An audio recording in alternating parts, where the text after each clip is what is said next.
যুবক ভাই, মুরব্বী বাবা, আমার পর্দার আলের মা,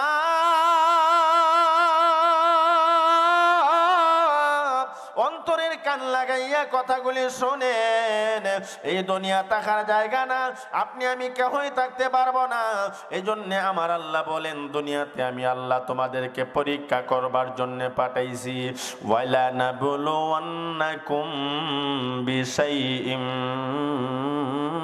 মিনাল খাউফ। এই কথাগুলো কার? একটু আওয়াজ দিয়া বলেন, আরো জোরে কোন আল্লাহ। আল্লাহ পাক রব্বুল আলামিন বলেন, ওয়ালা নাবলুওয়ান্নাকুম বিশাইইম মিনাল খাউফ। আমি আল্লাহ ইমানদারদেরকে পরীক্ষা করি আমার ভয় দ্বারা। কার ভিতরে আল্লাহর ভয় আছে, কার ভিতরে আল্লাহর ভয় নাই? আল্লাহর ভয় যাদের অন্তরে আছে তারা আল্লাহর পরীক্ষায় পাস। সুবহানাল্লাহ কোন। আর যাদের ভিতরে আল্লাহর ভয় নাই তারা আল্লাহর পরীক্ষায় পাস করার সম্ভাবনা নাই। বলে কেন? আল্লাহর ভয় এমন একটা বিষয়, কারো ভিতরে যদি আল্লাহর ভয় ঢুইকা যায়, এই মানুষ কোনোদিন গুনাহ করতে পারে না। কারো ভিতরে যদি আল্লাহর ভয় ঢুইকা যায়, এই আল্লাহর ভয় তারে সমস্ত গুনাহ থেকে বাঁচায়। কথা ঠিক কি না? وَأَمَّا مَنْ خَافَ مَقَامَ رَبِّهِ وَنَهَى النَّفْسَ عَنِ الْهَوَى فَإِنَّ الْجَنَّةَ هِيَ الْمَأْوَى। আল্লাহ পাক রব্বুল আলামিন বলেন, ও পৃথিবীর মানুষেরা, আল্লাহর ভয় এমন একটা বিষয়, যদি কারো ভিতরে আল্লাহর ভয় ঢুইকা যায়, আল্লাহর ভয় তার সমস্ত গুনাহ থেকে বাঁচায়, তারে বোঝায় আর পাপ করিও না, আর নাফরমানি করিও না। তুমি দুনিয়া থেকে বিদায় হইয়া অন্ধকার ঘর কবরে যাইবা, আল্লাহর কাঠগড়াই কঠিন কিয়ামতের ময়দানে আল্লাহর সামনে দাঁড়াইবা। কি জবাবটা দিবা? আল্লাহর ভয় তাকে সমস্ত গুনাহ থেকে বাঁচাইয়া রাখে। সুবহানাল্লাহ। এই জন্য আল্লাহ পাক রব্বুল আলামিন বলেন, এ দুনিয়ার ইমানদারেরা, আমি আল্লাহ তোমাদেরকে পরীক্ষা করি আমার ভয় দ্বারা। কারো ভিতরে যদি আল্লাহর ভয় ঢুইকা যায়, এই মানুষ মুয়াজ্জিন সাহেবের আজান শোনার পর ঘরে ঘুমায়া থাকবে না। কথা ঠিক না বেঠিক?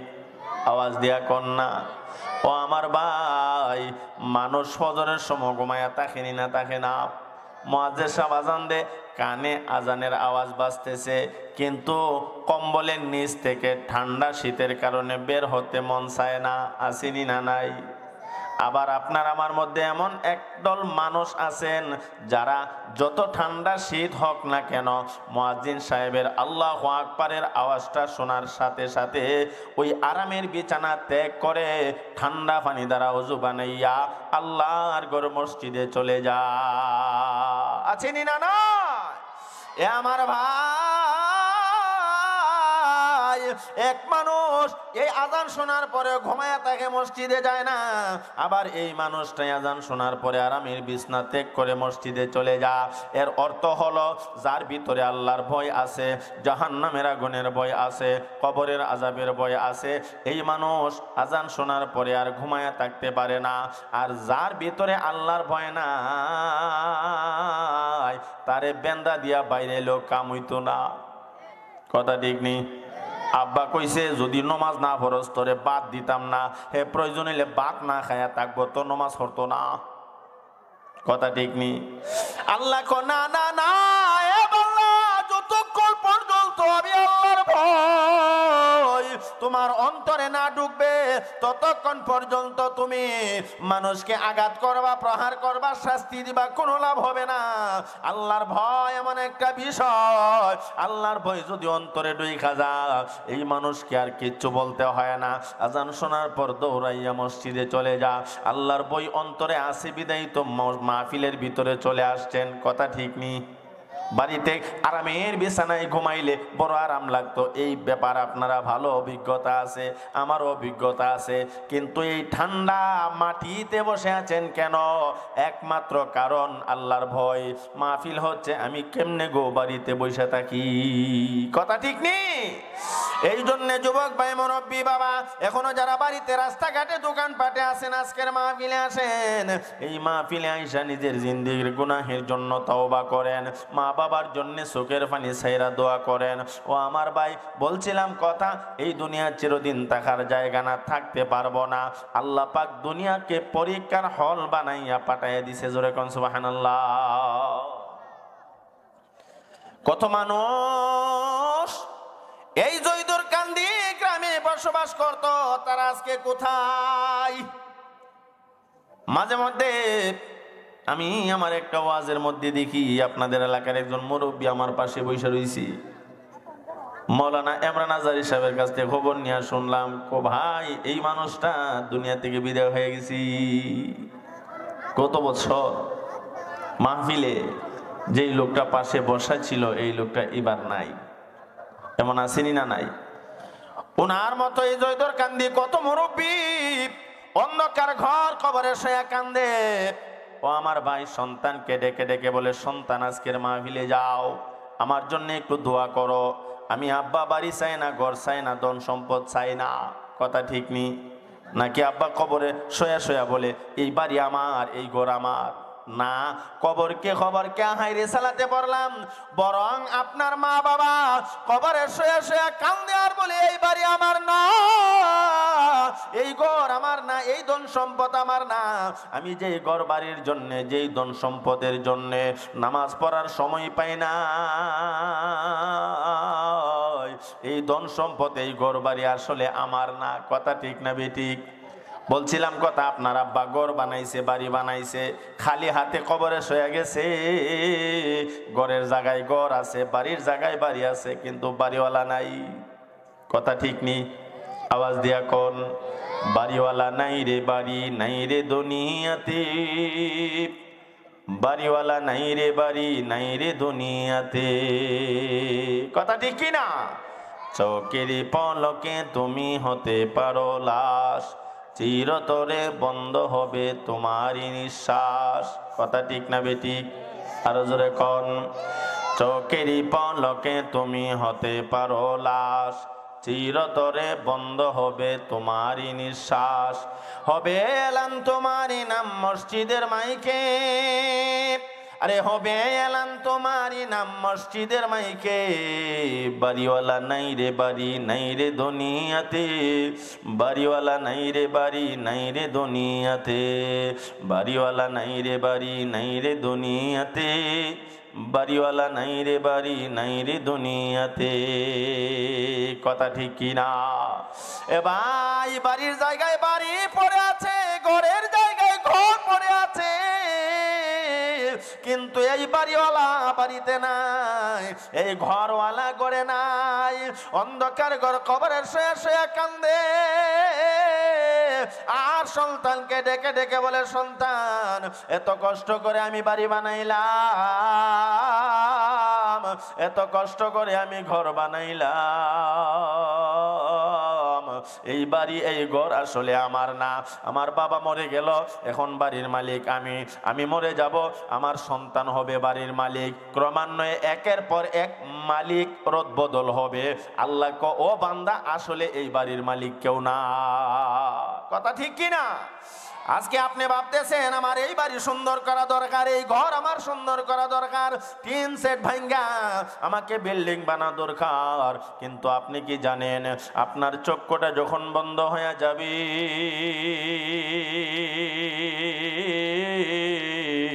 আপনার নিজের এত কষ্টের টাকা দিয়া বিল্ডিং বানাইছেন, এই বিল্ডিং এ আপনাকে আর জায়গা দেওয়া হবে না।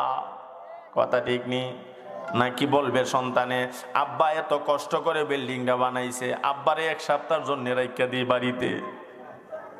ও আমার ভাই, সন্তান, ছেলে মেয়ে, ভাই বেরাদর কান্না করবে, কিন্তু একদিনের জন্য আর বাড়িতে রাখবে না। আপনি কি জানেন, কবর কি খবর কি হাইরি সালাতে পড়লাম, এই লাশটাকে যখন ঘর থেকে বের করা হয়, লাশটা কান্না করে করে বলে, আমারে ঘর থেকে বের করিস না, এই ঘর বড় আমি কষ্ট করে বানাইছি, এই ঘর আমি বড় কষ্ট করে বানাইছি, আমারে ঘর থেকে তোমরা বের করে দিও না। কিন্তু বললে কি হবে, দুনিয়ার কোনো মানুষ এই লাশের কথা শুনে না। ও আমার ভাই, কবরকে হায়রে সালাতে বললাম, আপনার লাশটাকে ঘর থেকে বের করিয়া বাড়ির ওটানে চতুর্পাশে কাপড় টানাইয়া জনমের তরে শেষ গোসল দিবেন না দিবে না? আওয়াজ দিয়া কন্যা, নাকের মধ্যে কানের মধ্যে তুলা ঢুকাইয়া জনম তরে শেষ বিদায় দিয়া কবরে শোয়া দিবে, নাকে কানে তুলা দিয়া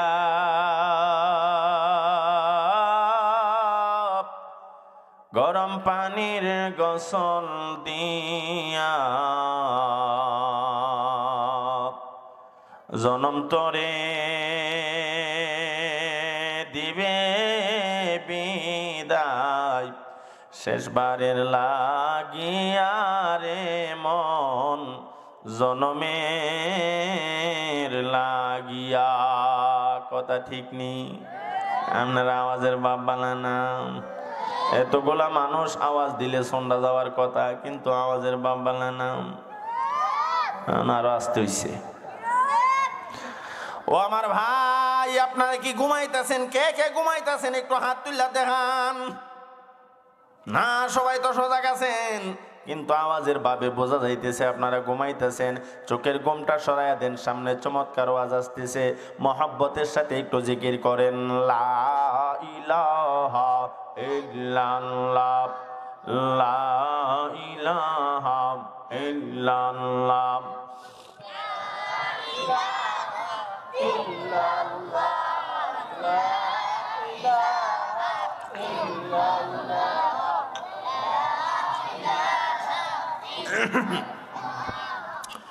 আওয়াজ উচ্চ করে সবাই একসাথে পড়েন, কেউ জবান বন্ধ রাখবেন না, মহব্বতের সাথে পড়েন, লা ইলাহা ইল্লাল্লাহ, জোড়ে লা ইলাহা ইল্লাল্লাহ, লা ইলাহা ইল্লাল্লাহ, লা ইলাহা ইল্লাল্লাহ, সুবহানাল্লাহ ওয়ালহামদুলিল্লাহ,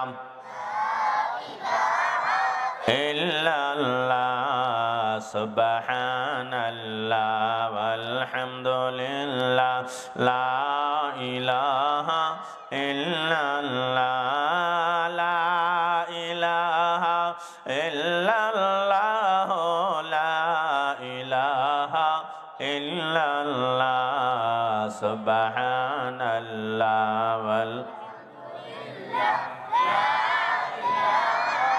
ইল্লাল্লাহ, সুবহানাল্লাহ ওয়ালহামদুলিল্লাহ, লা ইলাহা ইল্লাল্লাহ, লা ইলাহা ইল্লাল্লাহ, লা ইলাহা ইল্লাল্লাহ, সুবহানাল্লাহ।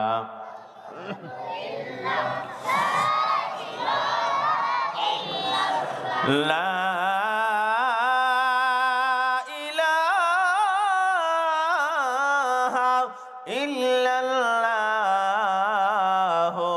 মুহাম্মাদুর রাসূলুল্লাহ সাল্লাল্লাহু আলাইহি ওয়াসাল্লাম। আমার ভাই বলতেছিলাম, জনমের মতে শেষ গোসলটা দিয়া চারজনে কাঁধে ওঠাইয়া জনমের তরে শেষবারের মতো বিদায় দিয়া জানাজার নামাজটা পড়াইয়া কবরে শোয়া দিবে। ঘুমান, জনমের ঘুম ঘুমান, আর আপনি দুনিয়ার জমিনে যাবেন না। কথা ঠিক নেই? আরো জোরে কোন। ও ভাই, এমন একটা ঘুম ঘুমাইবেন আর তো আপনার ঘুম ভাঙবে না যদি নেককার হন। আল্লাহর নবী বলেন, ঈমানওয়ালা, কালিমাওয়ালা, নেক আমলওয়ালা কবরে যাওয়ার পর এমন একটা ঘুম ঘুমাইবে, কিয়ামতের আগ পর্যন্ত সে ঘুমাই থাকবে, তার ঘুম ভাঙবে না। সুবহানাল্লাহ, কোন সুবহানাল্লাহ। এই জন্য ভাই, কবরে যদি আরামে ঘুমাইতে চান, কবরে যদি শান্তি থাকতে চান, তাইলে আপনাকে এই দুনিয়ার জমিনে ফজরের সময় ঘুমাইয়া থাকলে হবে না। কথা ঠিক না বেটি? কিন্তু আমরা দেশের মানুষ ফজরের সময় ঘুমাইনি না, ঘুমাই না? আওয়াজ দেয়া কোন? আমরা দেশের মুরব্বীরা একটা গজল কইতেন, পূর্বের মুরব্বীরা, এখন তো ডিজিটাল মুরব্বী, এখন গজল ইতা পারে না, কয় না। অমন ঘুমায় না রে, নাম জপয় আল্লাহর, একদিন ঘুমাইবারে মন, কবর মাজার মন ঘুমায় নারী। কথা ঠিক নেই? এ ভাই, মুরব্বীরা, আগের মুরব্বীরা এই গজলগুলি বলতেন, এর ভিতরে, এই গজলগুলির ভিতরে এত বড় সুন্দর নসিহত, এরা এত সুন্দর সুন্দর গজল বলতেন। অমন ঘুমায় নারী, নাম জপ আল্লাহর, একদিন ঘুমাইবারে মন, কবর মাজার মন ঘুমায় নারী। কথা ঠিক কি না? ও মন ঘুমায় নারী,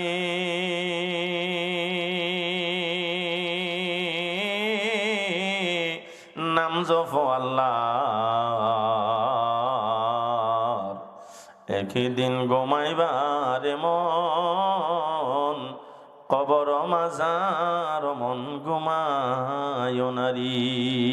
কথা ঠিক না বেটি? ও ভাই, কি বলতেছে? ও মন ঘুমায় না রে, নাম জপ আল্লাহর।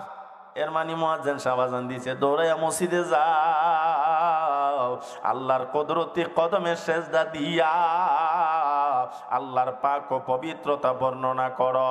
এজন্য ভাই, জীবনে বহু ঘুমাইছেন, আর ঘুমাইল্লা, এখনো সময় আছে, আল্লাহর দরবারে তওবা করেন, জিন্দেগীর গুনাহ নিয়ে মাফ চান, আর আল্লাহর কাছে ওয়াদা নবায়ন করেন, মালিক জীবনে আর নামাজ ছাড়বো না, জীবনে আর সুদ খাইব না, জীবনে আর ঘুষ খাইব না, হারাম খাবো না। আল্লাহ তুমি আমাদেরকে তৌফিক দান করো, সবাই বলুন আমিন। আজকে যে আপনি হারামের পিছনে দৌড়ান, হারাম যদি আপনার পেটের ভিতরে ঢুকান, আল্লাহ পাক রব্বুল আলামিন বলেন, এই হারাম খাবার, এই হারাম গেজা তোমাকে জাহান্নামে পৌঁছায়া দিবি। ও ভাই, আল্লাহ পাক রব্বুল আলামিন বলেন, বান্দা আজকে তুমি টাকার পিছনে দৌড়াও, সম্পদের পিছনে দৌড়াও, এই সম্পদ যদি অবৈধ পন্থা ইনকাম করো, সুদের টাকা দিয়া বাড়ি বানাও, ঘুষের টাকা দিয়া বাড়ি বানাও, আরেকজনের সম্পদ মাইরা খাও, এই হারাম পদ্ধতিতে টাকা ইনকাম করে তুমি ধন সম্পদ মাল কামাই করো, তুমি জানো নি এই ধন সম্পদ, এই মাল তোমাকে জাহান্নামে নিবে? আপনি কি ভাবছেন? কষ্ট নিবেন না, বোঝাবার জন্য বলছি কথা। আপনি টাকা ইনকাম করেন, হালাল পদ্ধতিতে করেন, কম খান, কম ঘুমান, কম চলেন, ও আমার ভাই, কিন্তু হারাম পদ্ধতিতে বেশি কামাইলেন, বেশি মাল জমাইলেন, এই মাল কিন্তু আপনাকে জাহান্নামে নিবে। এটা তো আমার কথা না, বলেছেন আমার আল্লাহ। কে বলেছেন? আল্লাযী জামাআ মালাও ওয়া আদ্দাদা। আল্লাহ বলেন, যারা মাল জমায় এবং গণনা করে, সম্পদ জমায়, ধন সম্পদ জমায়, মাল জমায়, আর খালি গনে, এই বছর সুদের উপরে টাকা লাগাইছিলাম 10 লাখ, লাভ হইছে 5 লাখ, গনে না 5 লাখ কি তা 10 লাখে তো আরো 10 লাখ লাভ হয়ে যায়। সুদের উপরে সুদ আসেনি না নাই? এ ভাই, মনে কষ্ট নিয়েন না, বোঝাবার জন্য বলছি কথা। আপনি সুদের লেনদেন কইরা আপনি টাকা ইনকাম করতেছেন, এই টাকা এই সম্পদ আপনাকে জাহান্নামে নিবে। কথা ঠিক না বেঠিক? যারা সুদের লেনদেন করে, হারাম পদ্ধতিতে টাকা ইনকাম করে, শুধু সুদ হারাম এমন না, অনেক হারাম পদ্ধতিতে আছে, যেই হারাম পদ্ধতিতে টাকা ইনকাম করলে এই টাকা এই ধন সম্পদ আপনাকে জাহান্নামে নিবে। কথা ঠিক কি না? এ আমার ভাই, ধন সম্পদ কাউকে কিন্তু বাঁচায় রাখতে পারে না। আল্লাহ বলেন, ও বান্দা, তুমি মনে মনে কি এই চিন্তা করো তোমার ধন সম্পদ তোমারে বাঁচায় রাখবে?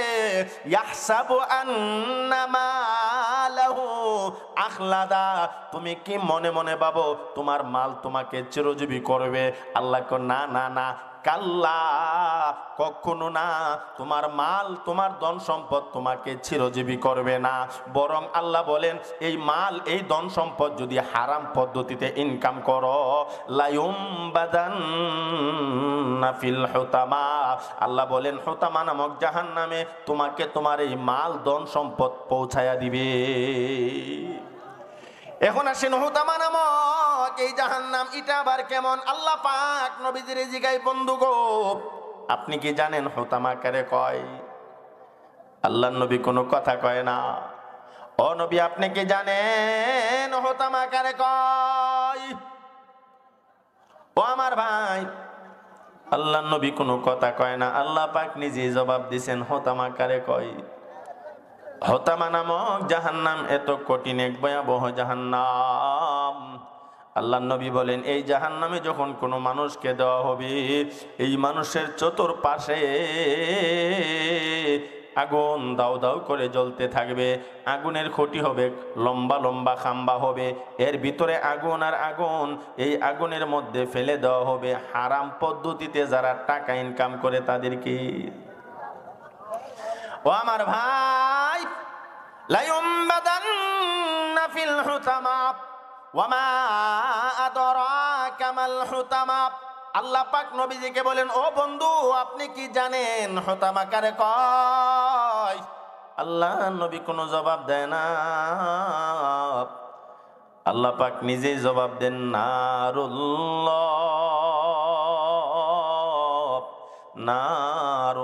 নারুল্লাহিল মুকাদা, আমি আল্লাহর প্রজ্বলিত একটা আগুন হলো হুতামা।